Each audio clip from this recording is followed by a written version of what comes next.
Mainini. Sesi wenyu wakaenda kumusha kodi. Handitika. Saka mukana ndoyo.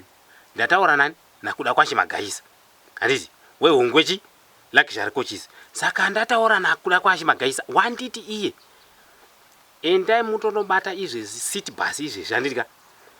Ndoto takura mainini ndouya navo. Handitika.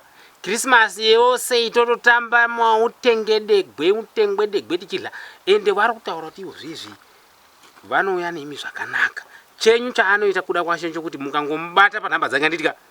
Unosumuka nemiko kumusi wesande. Waya nemi musi wesande ka. Tosora tichinjoya. Mauya kuno. Aiwazve paboda don't worry paboda unomira nemi. Zvese unomanya manya. Unosembla zvese unokuitirai zvese. Muzwa. City bus. Ungwe luxury coaches. Kungotokubatsirai city bus. Wosvika nemi. Handiti. Indotozva kuti mukadzi wangu waita sei? Wauya. Haiwa havadzokiko zvino kumusha zviko ndini takasara pataundi izvi. Haiwa zvinetsi izvi. Ito chitotaimira mazuva avarobvawo kumusisi wenyu kuti vari kudzoka rini. Saka chiripo njokuti imimi kuno kunemi motongosumuka China. Tichingopedza Christmas yenyu mobva matongosumuka ichiri China achidzokera nemiku. Kuda hasi wakuti unolodha vanhu gosa rako iwe. Mainini. Unotouya nemi kuno masiti munonyatsa uya makagara mutefutefu. Bhazi racho ndakaripinda. Imi. Munotoya muiwa nemi makagara mutefu mainini. Zvokuti handisi mukasvika kuno undobata mudzimai unenge wauya wahwa nekugara masimbi emasofa zveni. Muri kuya makagara mutetefe.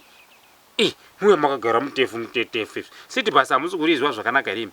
Rinoti richingobuda marememe robva rati murambinda bohera straight mamutare muya richibva mamutare chapanduka bocha muchingopedza ipapo matopedza batai kuda kwashe magaisa mainini musamboita zvokutotora time ndakutaurisa batai kuda kwashe kuda kwashe untuya nini utozari murume wangu akandimirira chiitaiwo fast maini gare mabata kuda kwashe nhazi mubate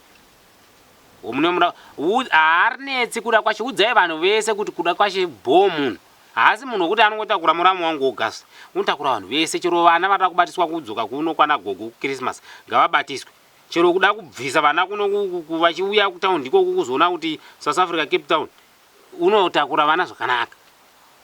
Ndichazoikwa nevanhu kuti ndine muenzi uchauya kuzonakidza baba unhingi mainini chigarai matobata kuda kwashe magaisa